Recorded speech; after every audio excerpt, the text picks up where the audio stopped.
I'm sure there's going to be no crossover on stories and shares. So maybe we do a round robin and everybody take a turn and tell us the big doings for the week. I vote Seth. Let's go. I feel like I feel vote, like I it vote happened already. Yeah. So we're doing a big giant. I say giant, really good size copper half round job this week, and yeah, we all know. We all know. We see it. yeah, we're filming all the little bits of it for Gutter School as well. So like you'll get to see the behind the scenes of everything, and then we're breaking it down into pieces. Awesome. But I got a lot of messages privately about the Z flashing that I was using on this Yes, you job. did. There was a lot of buzz about that. Well,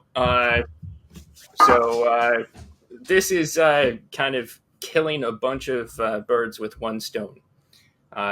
Just today, someone posted on one of the forums that they were having trouble with a builder because they were pulling drip edge to get half round behind it.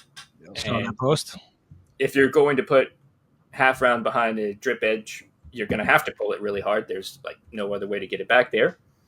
And no matter what kind of hangers you use, you're going to have a gap between the back of your gutter and the fascia board. Stamped hangers have the least gap, but there's still a gap for water to get back behind it. I like strong bag hangers. Yeah. But you do still have that 3/8 inch gap behind the gutter. This particular customer was very adamant that she did not want to look up behind the gutter and see daylight. And that brings me to kind of my workaround for all of that is to do a counter flashing.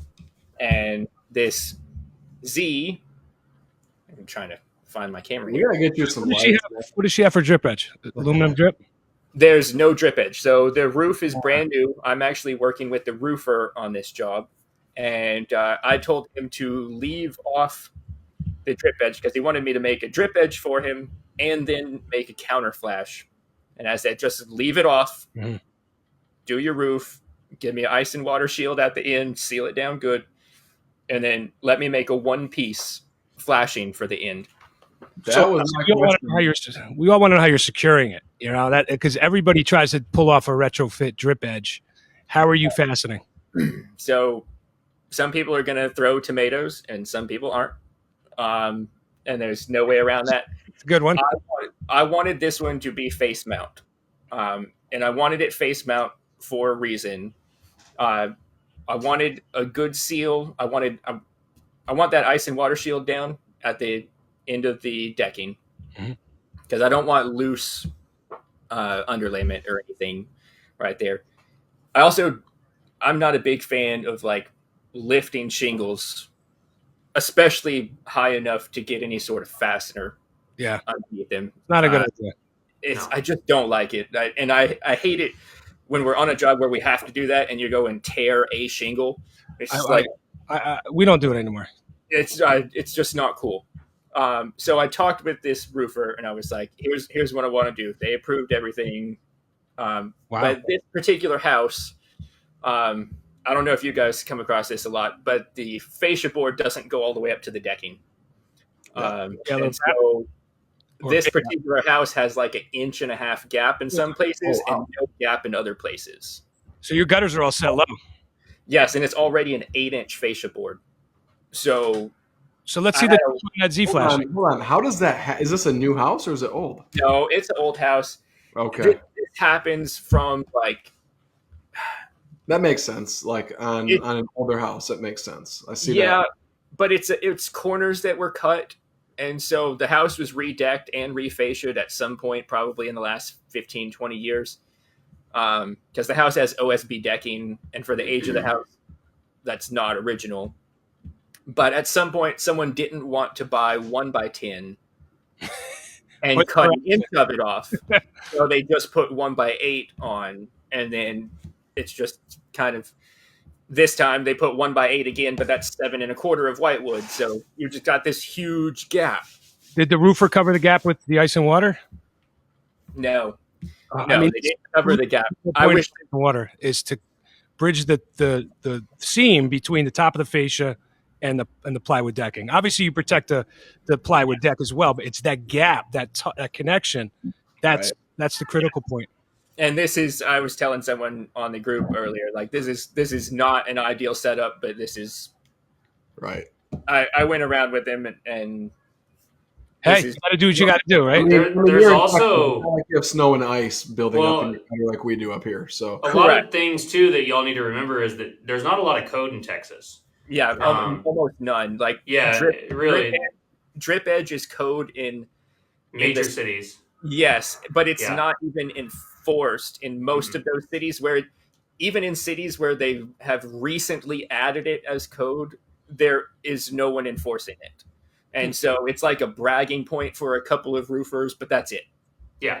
No, seriously, it's crazy, man. I mean, even in Austin, the only thing that's really code enforced is like HVAC, electricians, plumbers. That's about it. Yeah, I'm sure that the Florida gutter guys who have to deal with, glued down shingles not penetrating flashing and all kind of stuff. We don't have any of that. No. Which I'm all in favor of, but it does mean that you end up in situations like this where you got to come up points. The backlash of it, right? It's now you deal with shoddy work and right. Fit. So one of the things that I'm always doing with my hat cam is I mount it. Let's say it's a normal standard house. I hang below the drip edge and then come back with a counter flash and just slide it up behind the existing drip edge and then down over the hangers into the gutter. I don't necessarily always make that. I did one recently out of gutter coil. I even did it out of O3 because that's what I had.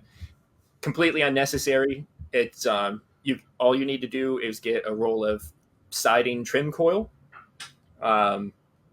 Much easier to bin, way cheaper. I go a little heavier because I'm in New England, but I agree. Like we use O32 for gutter coil. That it's certainly too heavy, and then you're fighting the damn thing the whole way, because if the roof is all over the place, and you have a real rigid piece of Z flashing, it's O32 or heavier. Forget it. I mean, everything has to be plumb and square to pull that off. It just sucks to bend. It sucks to bend O32 on a you need standard siding break.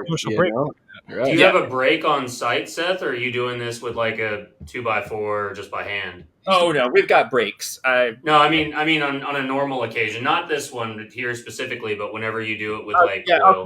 I'll carry a 10-foot Tapco, and then just make everything on site. Oh, cool. Yeah, awesome. How many cams do you have on your Tapco? I have more cams than you do. I've got the cheap old green one with 5. Like, if you're doing trim coil, you don't need much. When we do O32, I have a partnership with a metal building manufacturer with 21-foot brakes, so I just bring them material and they bend anything for me from my drawings. Sweet. Oh, it's killer. But getting back to this Z flashing, one of the things you can do with your counter flashing is add a support for your leaf guard. So half round is really hard to put leaf guard on. Yeah. In the first place, you have very few options, and you have, especially with cradle hangers, you have no support. So how much of the gutter mouth are you eating up with that shelf?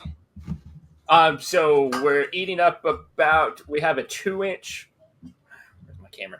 Okay. We have 2 inches going into the gutter, so that's 1.5 inches that it kind of covers the gutter, kind of, but not really, because my leaf guard. Yeah, you got plenty. Gotta find this angle. So I'm bending my leaf guard down like that, and then holding it off of there. So I want that little bit of angle across the top of the gutter, and I now have a nice heavy shelf that we can attach to. And how are you securing on the backside? Well, this is one of the things that this is where some people are going to throw tomatoes, but you come I don't have any produce, so don't worry. So at the end of each one of these 3-foot sections, we're going to, this is so hard because I'm backwards with this webcam. We're going to mount, oh my goodness, through the leaf guard and through the flashing to our face. From below. Oh, goodness. Below, Right. So you don't see any fasteners from above. and then pull it down. Right. But then every 3 foot That's you're securing the flashing to the fascia. And the leaf guard at the same time. All in one shot. Gotcha. Right. And then we'll use copper screws on that with washers. It's all right. You're kind of tomato proof. I mean, I don't see a problem in the way you're installing it. Some people are going to throw tomatoes just because it's face mounted, but like I also have an 1.5-inch shingle overlap. They didn't cut me short, so it's not. By face mounting, which a lot of people. I use washers and gaskets. That's the only way I'll use a wood grip screw. But you are staying away from that giant finger pointing dilemma between you and the roofer, because if something happens in a year, it's going to be a big battle. So it's just so smart to not mess with that first course, the starter course. Anything tears or cracks with any of that starter or first course, it's your ass. Well, I also I've got a good relationship with this roofer, and we spend a lot of time talking to homeowners about their specific situation and how we're mounting and everything too. So we don't like left field any of this stuff. Yeah. And like they got to come home yesterday and see a 1 foot like sample of how everything's working, how everything cascades. May I add one design point? And who am I? Who am I? I would put, and we do this with a situation like that, and I've done this many times, a little kick on that, like a little nose. So you bend everything back, and so you have this little hem that projects out on your top. Here down. No, as a water kick at the top. Up here? Yeah, no, the other corner, the outside corner, right where you are at the top. Okay. Go up. Right there. here. Right there, you have a hem, and you project out a 1/2 inch, and you could actually bend it on like a 45 or so, and that is your drip, and now nothing's hitting the screws. Yes. We could. It's man, you're so fancy. You're so fancy, Frank. I'm so sorry. I'm not a big fan of my head. I'm not a big fan of tea, but I do understand it yet, and we could definitely do that. I have a 1.5 inch shingle overhang right now. All right, so it's heavy. So I'm not worried about. You're going to be dry for sure. Yeah, I'm not worried about water in this situation. But if you do, let's say you have a 1-inch shingle overhang, definitely go with the T at the top. Yeah. That way you actually have a fixed point to drip from. Well, and the flip side of the T is that aesthetically she may not like it. The homeowner might not like it because now you're seeing this. It's just like a standing seam that's coming out vertically. Right. It destroys that clean look. So right. It also holds your shingles up and keeps them from drooping. So like it's a mixed bag, but I think those shingles are only going to droop at 1.5 inches. I mean, they're going to start to curl a little bit. Yeah, and it's a big, heavy, like 7-layer or maybe 5-layer lifetime shingle. So it's a big, beefy shingle. And then they're gonna Everbright this whole thing whenever we're all done. Awesome. How many feet is that job? 350, I think. Hardy. It's a nice job, dude. Right. Very nice. Yep. Well, it's looking beautiful. I mean, everybody sees you. Dude, you're like on fire on Facebook. I mean, I can't catch fire on my own damn Facebook group. You're over here with 4,000 views the last time I checked, and that was like at lunchtime when I was driving. I'm like, oh, look at this guy, Mr. Important over here. Unbelievable. That's just what happens when you talk a lot. No, you do beautiful work, and that's why you're part of this crew, right? And you're on fire, dude. I mean, keep doing what you're doing. That work looks amazing.